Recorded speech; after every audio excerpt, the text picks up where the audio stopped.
Allez, on passe à la bataille des scoops sur Yann Kefelec, qui est notre invité aujourd'hui. Des informations sur vous, des informations assez insolites, qu'ils ont été glanées, chacun, que ce soit Thomas Hervé, Camille Combal ou Valérie Benaïm. Valérie, allez-y, votre info sur Yann Kefelec. On va voir qui aura la meilleure. C'est Pierre Bellemare et Amanda Lear qui vont décider aujourd'hui un beau couple pour une belle décision. Alors Yann Kefelec, on vous connaît auteur évidemment, on vous connaît amoureux de la Bretagne, mais peu de gens connaissent votre côté séducteur, pourtant bien réel. Et j'ai pour illustrer mon propos un exemple de votre jeunesse où il vous est arrivé de charmer plusieurs femmes en même temps. Et vous aviez un problème. Comment choisir entre deux femmes que vous désirez et qui vous désirent? Eh bien, vous aviez trouvé la solution. Vous invitiez les deux femmes au restaurant, mais le même soir, dans deux restaurants différents. Et vous alliez tout d'abord au premier rendez-vous, vous dîniez avec la charmante demoiselle, alors vous faisiez tout, vous faisiez la conversation et vous y restiez de l'entrée jusqu'au dessert. Vous la quittiez, puis vous vous rendiez au deuxième restaurant, au second restaurant, où vous repreniez entrée, plat, dessert, et à nouveau conversation. Ça vous est arrivé donc plusieurs fois, on ne va pas vous demander comment tout ça s'est terminé, si vous avez été grillé. En tout cas, comment est-ce que vous avez fait pour garder la ligne? Parce qu'à deux restaurants... Juste en fait, pendant un an, Yann Kefelec a eu beaucoup de rendez-vous, il a surtout pris 15 kilos, mais il a trouvé personne. Yann, comment vous faisiez alors? Eh bien, d'abord, je ne dirais pas si cette histoire est vraie ou fausse, mais pour garder la ligne, d'abord, j'ai fait du sport. Ensuite, je n'ai pas totalement gardé la ligne non plus, mais je vous remercie de le faire croire à vos auditeurs, ça m'enchante. Donc, quand même, immense séducteur, parce que vous aviez deux conquêtes par soir. Non, mais j'avais surtout un formidable appétit à table. Je n'étais pas rassasié au bout d'un dîner. Il m'arrivait très régulièrement de déjeuner 2 fois par jour, de dîner 2 fois par jour. Et oui, Ça vous laisse rêveur, Cyril? Moi, de dîner 2 fois par jour, oui. Non, de dîner avec deux femmes le même soir dans deux restaurants. Ça c'est sûr. Pourquoi vous étiez obligé de dîner avec? Bah oui. Mais parce que, je ne sais pas, j'étais galant homme. Vous pouviez les emballer direct, ça s'est trouvé non? comme ça. Puis j'ai pas d'explication. Je n'ai pas d'explication. Vous pensez que vous pouviez les emballer direct? Bah oui. Vous pensez qu'une femme, jeune et beau garçon, une femme qui va au restaurant avec vous comme ça un soir, on a combien? Normalement c'est bon. Vous savez, les hommes sont convaincus qu'en emmenant une femme au restaurant, ils vont forcément finir la nuit avec elle. Oui. Moi, je raconte toujours l'histoire de ce type qui amène une femme au restaurant et elle mange, elle commande du homard et puis du pâté et puis elle a encore faim. Et il lui dit, bah, dites donc, est-ce que vous mangez? Vous mangez toujours autant? Elle dit non, uniquement quand j'ai mes règles. Ah voilà, c'est frais. C'est cadeau.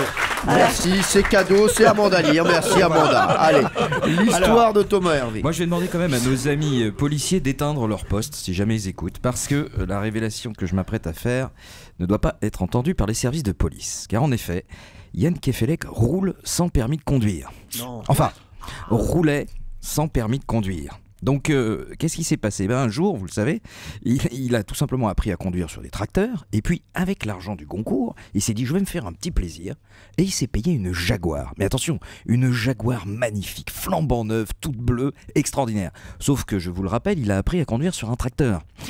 Et oui, donc il a décidé que sa Jaguar d'aller sur la plage. Attention, on a la source, c'est la plage de Landunvez. Voilà, c'est du côté du nord du Finistère. Et puis évidemment, sur une plage, ça roule moins bien, les bateaux. Donc qu'est-ce qui s'est passé? La Jaguar a été complètement prise dans la plage. Et puis la mer ensablée. La mer est montée et lui évidemment il a dû s'extraire du véhicule et du coup la Jaguar est restée à jamais au milieu de la mer. Aujourd'hui la Jaguar dérive avec le paquebot russe quelque part sur les océans. C'est vrai. Ce qui est vrai, je suis d'une famille où on n'a jamais appris à passer le permis de conduire, donc je n'ai pas le permis de conduire, et après le concours, dans une sorte de folie qui bordonnait en moi à longueur de journée, je suis passé. La Jaguar n'était pas flambant neuve, elle était flambant vieille au contraire. Je ne sais pas pourquoi je me suis épris de cette voiture qui tournait sur une espèce de présentoir. Et je me suis attaché à elle, je l'ai trouvée belle, il y avait des vitesses, étaient automatiques. Je me suis effectivement rappelé mon expérience de conduite à bord des tracteurs et je suis parti moi-même à la dérive à bord de cette Jaguar sans me rappeler que je n'avais pas le permis de conduire. Je ne ferai plus ça aujourd'hui, je tiens à le dire, parce que je trouve que c'est absolument irresponsable d'avoir agi de cette manière-là. Sinon, et je tiens à le dire aux services de police qui nous écoutent malgré tout. Merci. Et donc vous avez passé le permis maintenant? Non, je n'ai aucun besoin de passer le permis de conduire. Je suis redevenu celui que j'étais avant, celui qui n'a aucune relation affectueuse avec la voiture. Je viens de comprendre alors pourquoi il allait juste au restaurant avec les filles, c'est qu'il va les chercher et il les ramène en tracteur. Donc c'est très très long. Également, voilà. Je viens de comprendre en fait. Il fallait la deuxième partie de l'histoire. Allez, Camille Combal. Alors on a appris Yann que vous étiez au cours de cette émission, que vous étiez un grand sportif, déjà prof de tennis, le plus cher du monde puisque ça vous a permis d'acheter un voilier de 17 mètres, c'est pas donné à tous les profs. Et enfant, vous aimiez le sport aussi, mais pas des sports classiques que les enfants peuvent pratiquer, genre le foot ou le judo. Vous, c'était le patin à roulettes.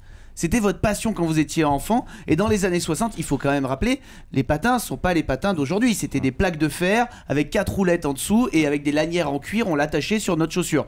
Donc forcément, pas super pratique, pas non plus super solide. Et ça vous a quand même permis d'être champion de France de patins à roulettes dans votre enfance.